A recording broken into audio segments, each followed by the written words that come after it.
सावधान भक्तों, अगर इस गुरु पूर्णिमा की ढलती रात को आपने 33 कोटि देवी देवताओं का साक्षात स्वरूप मानी जाने वाली गौ माता के दाहिने कान में चुपके से ये 3 गुप्त शब्द बोल दिए तो रातों रात आपकी 7 पीढ़ियों की सोई हुई किस्मत ऐसे पलटेगी कि दुनिया देखती रह जाएगी।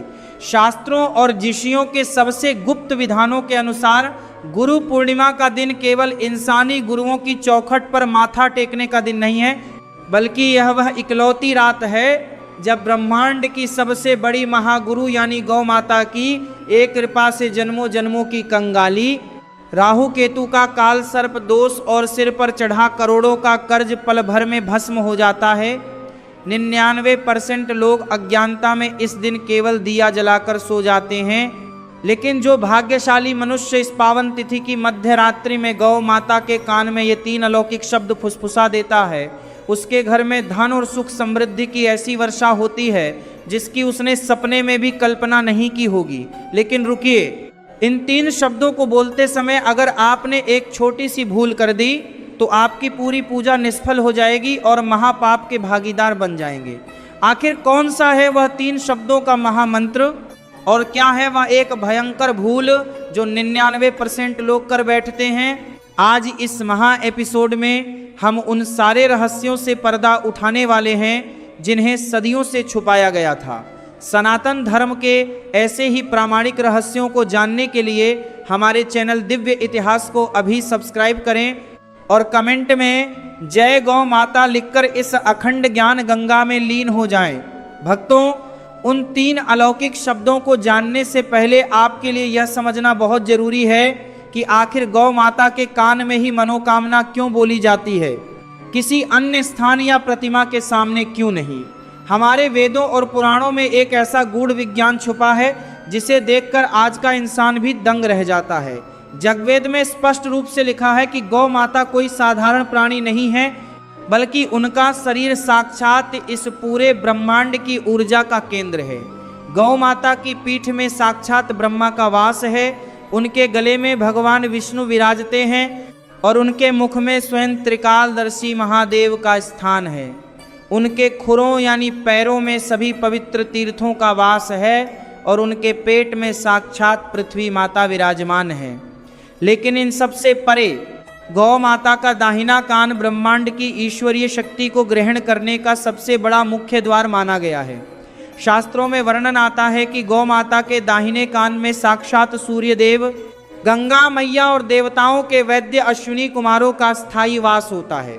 जब आप किसी मंदिर में जल चढ़ाते हैं या मूर्ति के सामने प्रार्थना करते हैं तो आपकी पुकार को ईश्वरीय तरंगों तक पहुंचने में समय लगता है, लेकिन जब आप गुरु पूर्णिमा जैसी महापवित्र रात को गौ माता के दाहिने कान में फुसफुसाकर अपनी बात कहते हैं तो वह बात सीधे 33 कोटि देवी देवताओं के दरबार में बिना किसी रुकावट के गूंज उठती है।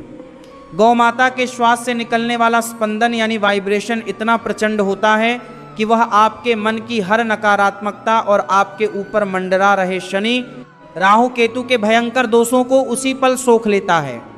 और जब यह क्रिया गुरु पूर्णिमा की सिद्ध तिथि पर की जाती है तो इसका फल लाख गुना ज़्यादा बढ़ जाता है। भक्तों, गुरु पूर्णिमा की रात गौ माता के कान में अपनी गुप्त मनोकामना बोलने का यह विधान कोई मनगढ़ंत बात या साधारण लोक मान्यता नहीं है। 272727 मान्यता नहीं है, उसके बाद को मनगढ़ंत बात 27 बात को मनगढ़ंत बात के तहा, बल्कि हमारे महान ग्रंथ रघुवंशम और पद्म पुराण में इसका अत्यंत प्रामाणिक और सुंदर प्रमाण मिलता है। कथा आती है कि प्राचीन काल में इक्ष्वाकु वंश के महान राजा दिलीप के पास सब कुछ था, अपार धन दौलत, शूरवीरता और विशाल साम्राज्य, लेकिन उनके पास अपना वंश चलाने के लिए कोई संतान नहीं थी। वर्षों की कठोर तपस्या और पूजा पाठ के बाद भी जब उनका राजपाट सूना रहा तो वे अत्यंत दुखी होकर अपने कुलगुरु महर्षि वशिष्ठ के आश्रम पहुँचे।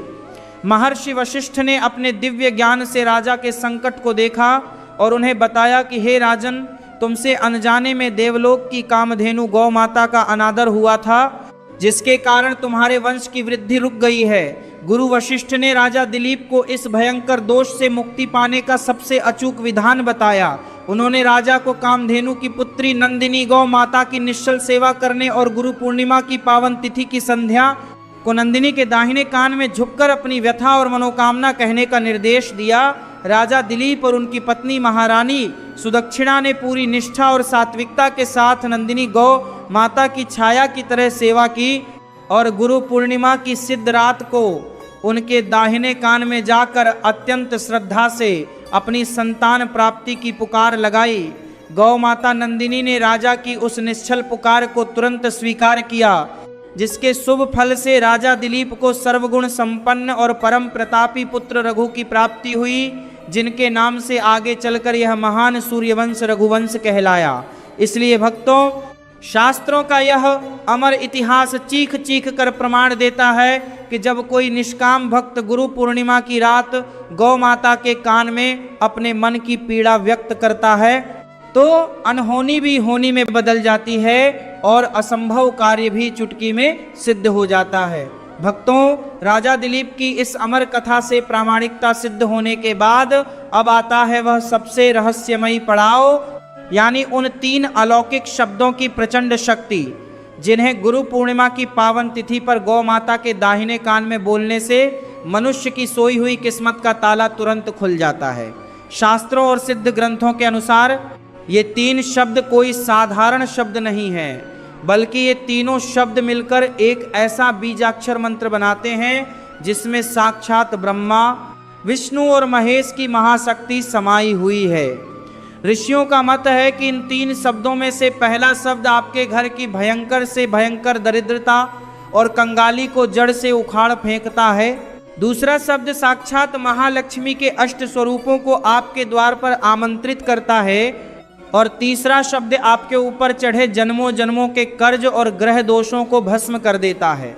जब कोई मनुष्य गुरु पूर्णिमा की रात गौ माता के कान में इन 3 सिद्ध शब्दों का स्पंदन उत्पन्न करता है तो उसके शरीर के चारों ओर एक ऐसा सुरक्षा कवच बन जाता है जिसे दुनिया की कोई भी नकारात्मक शक्ति या काला जादू भेद नहीं सकती।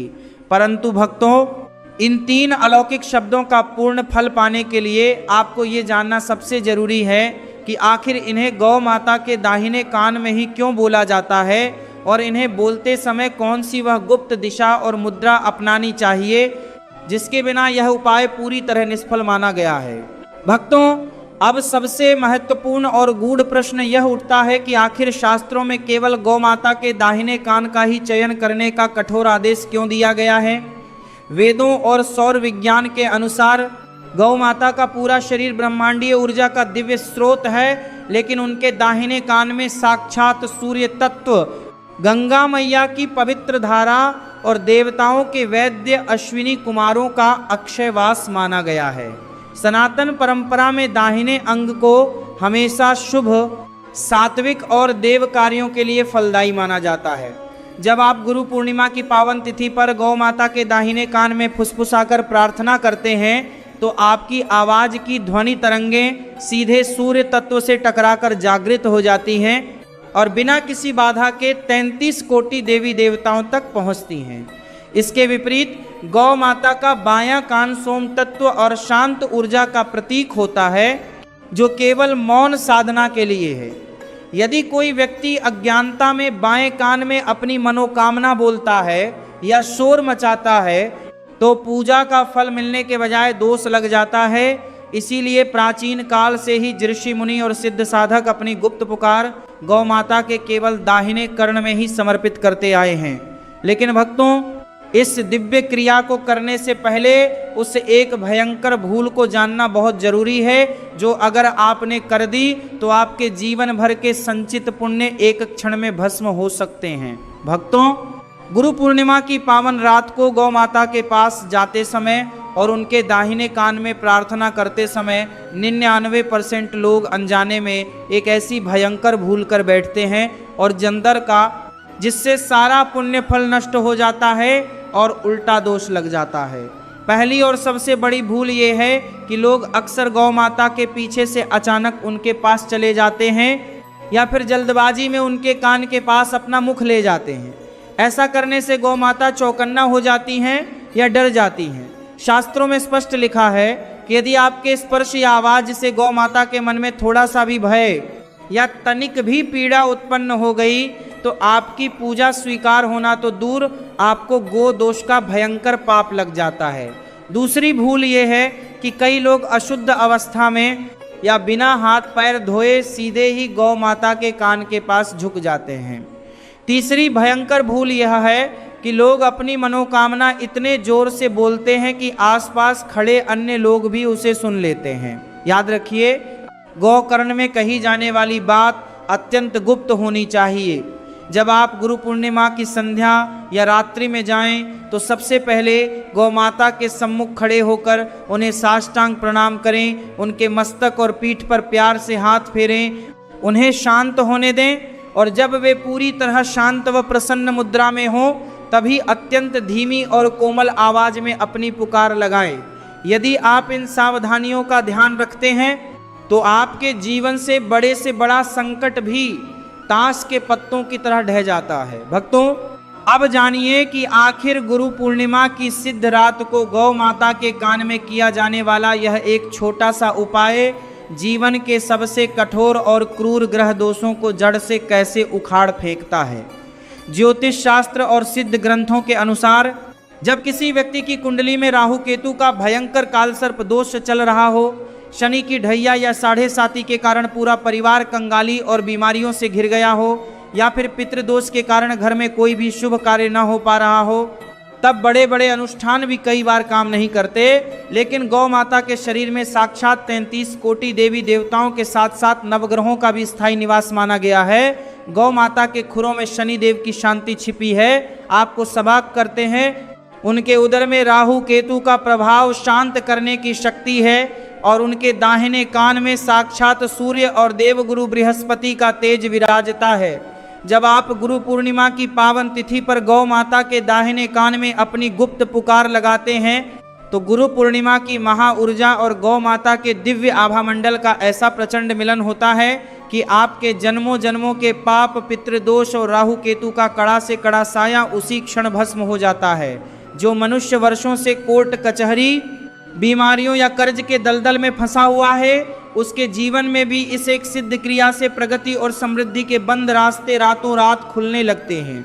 और अब भक्तों, वह घड़ी आ चुकी है जब आप उन 3 सबसे अलौकिक और सिद्ध शब्दों के बारे में जानेंगे जिन्हें बोलने का इंतजार आप इस पूरी कथा में कर रहे थे।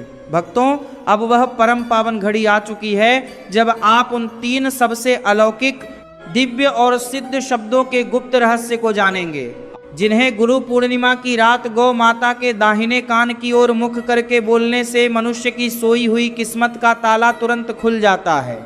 ध्यान से सुनिए, शास्त्रों और प्राचीन बीजाक्षर विधानों के अनुसार वे 3 सबसे प्रचंड शब्द हैं। श्री नमः ये केवल 3 शब्द नहीं हैं बल्कि पूरे ब्रह्मांड को आकर्षित करने वाली महा ऊर्जा की सबसे बड़ी कुंजी हैं। इसमें पहला शब्द है जो अनाहत नाद है, जो आपकी पुकार को सीधे ब्रह्मांडीय ऊर्जा से जोड़ देता है। दूसरा शब्द है श्री, जो साक्षात महालक्ष्मी का बीजाक्षर मंत्र है, जिसके उच्चारण मात्र से घर की भयंकर से भयंकर दरिद्रता और कंगाली पानी की तरह बहकर दूर हो जाती है। और तीसरा शब्द है नमः, जो आपके भीतर के अहंकार को मिटाकर साक्षात ईश्वरीय चरणों में पूर्ण समर्पण का प्रतीक है। अब ध्यान से सुनिए, इस महामंत्र को बोलने और उपाय को पूरा करने का सबसे सरल व भय मुक्त विधान। यदि आपको गौ माता के बहुत पास जाने से डर लगता है तो बिल्कुल घबराने की आवश्यकता नहीं है। आपको गौ माता के शरीर को जबरदस्ती छूने या कान के बिल्कुल करीब मुंह ले जाने की कोई मजबूरी नहीं है। आप गौ माता के दाहिनी ओर केवल 1 हाथ की सुरक्षित दूरी पर आराम से खड़े हो जाएं, अपने मुंह के आगे हथेली की ओट कर लें ताकि आपकी आवाज किसी तीसरे व्यक्ति तक न पहुंचे, और अत्यंत धीमी व कोमल आवाज में कम से कम 3 बार श्री नमः का जप करें। गौ माता की दिव्य श्रवण शक्ति इतनी सूक्ष्म होती है कि वे आपकी धीमी फुसफुसाहट को भी पल भर में ग्रहण कर लेती हैं। 3 बार इस महामंत्र को बोलने के ठीक बाद आपको अपने मन की केवल एक सबसे बड़ी समस्या या मनोकामना, चाहे वो कर्ज मुक्ति हो, बीमारी से छुटकारा हो या व्यापार की रुकावट हो, बहुत ही सरल शब्दों में गौ माता के समक्ष कह देनी है और समस्या बोलने के तुरंत बाद अपने घर की रसोई में बनी पहली ताजा रोटी जिस पर थोड़ा सा घी और गुड़ रखा हो अत्यंत प्रेम के साथ गौ माता को अपने हाथ से खिला देनी है। यदि हाथ कटने का डर लगे तो अपनी हथेली को बिल्कुल सीधा और सपाट रखें, जिससे गौ माता अपनी जीभ से बहुत ही कोमलता के साथ रोटी स्वीकार कर लेंगी। जैसे ही गौ माता वह रोटी ग्रहण करके तृप्त होती हैं, आपके बोले गए 3 शब्दों का महामंत्र सिद्ध हो जाता है और 33 कोटि देवी देवताओं का अखंड आशीर्वाद आपके परिवार पर बरस पड़ता है। भक्तों, महामंत्र का जाप, अपनी मनोकामना कहना और गौग्रास यानी गुड़ रोटी खिलाने का विधान समझने के बाद अब सबसे महत्वपूर्ण बात आती है इस अलौकिक उपाय का सबसे श्रेष्ठ समय और शुभ मुहूर्त।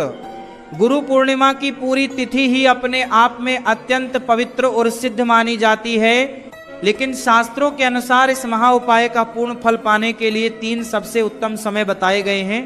पहला और सबसे श्रेष्ठ समय है संध्या काल यानी गोधूली बेला, जब दिन ढल रहा होता है और सूर्य देव अस्त होने की ओर होते हैं। शास्त्रों में माना गया है कि इस समय जब गौ माताएं चरकर वापस लौटती हैं तो उनके खुरों से उड़ने वाली धूल यानी गोधूली साक्षात समस्त पापों का नाश करने वाली होती है। दूसरा शुभ समय है प्रदोष काल यानी सूर्यास्त के ठीक 45 मिनट बाद का समय, जो महादेव और माता पार्वती की कृपा पाने का सबसे अलौकिक मुहूर्त है। और तीसरा समय है गुरु पूर्णिमा की मध्य रात्रि, जब ब्रह्मांडीय शक्तियां अपने उच्चतम शिखर पर होती हैं। यदि आप इन तीनों में से किसी भी शुभ समय पर पूरी स्वच्छता, सात्विकता और शांत मन के साथ गौ माता के समक्ष जाकर यह उपाय करते हैं तो आपकी पुकार निष्फल नहीं जा सकती। याद रखें, इस उपाय को करते समय आपके मन में केवल श्रद्धा और दया का भाव होना चाहिए। किसी भी प्रकार की जल्दबाजी या क्रोध आपकी पूरी साधना को कमजोर कर सकता है। भक्तों, आज इस महाकथा के माध्यम से आपने सनातन धर्म के उस सबसे प्राचीन और दिव्य विधान को जाना है जो सदियों से हमारे ऋषियों मुनियों की गुप्त परंपरा का हिस्सा रहा है। गुरु पूर्णिमा का यह महापर्व केवल एक त्योहार नहीं है, बल्कि अपनी सोई हुई किस्मत को जगाने और अपने जीवन से दरिद्रता, कर्ज तथा कंगाली को हमेशा हमेशा के लिए उखाड़ फेंकने का सबसे बड़ा अवसर है। याद रखिए, जब आप सच्चे मन से गौ माता की सेवा करते हैं और उनके दाहिने कान में भक्ति भाव से अपनी पुकार लगाते हैं तो आप केवल एक प्रार्थना नहीं करते, बल्कि साक्षात 33 कोटि देवी देवताओं के द्वार पर अपनी अर्जी प्रस्तुत करते हैं। गौ माता की सेवा से बढ़कर इस संसार में न तो कोई बड़ा यज्ञ है और न ही कोई बड़ा तीर्थ। यदि आपने इस गुरु पूर्णिमा की रात पूरी निष्ठा, सात्विकता और निश्चल प्रेम के साथ यह उपाय कर लिया तो यकीन मानिए कि आपके जीवन में सुख, शांति और अपार समृद्धि की वह अविरल धारा बहेगी जिसकी आपने कभी कल्पना भी नहीं की होगी। सनातन धर्म के ऐसे ही प्रामाणिक, गूढ़ और प्रामाणिक रहस्यों को निरंतर जानने और अपने जीवन को कल्याणकारी बनाने के लिए हमारे चैनल दिव्य इतिहास को अभी सब्सक्राइब करें। इस वीडियो को अपने सभी प्रियजनों के साथ शेयर करके पुण्य के भागीदार बने और कमेंट में पूरी श्रद्धा के साथ जय गौ माता लिखना न भूलें। जय श्री कृष्ण, जय गौ माता।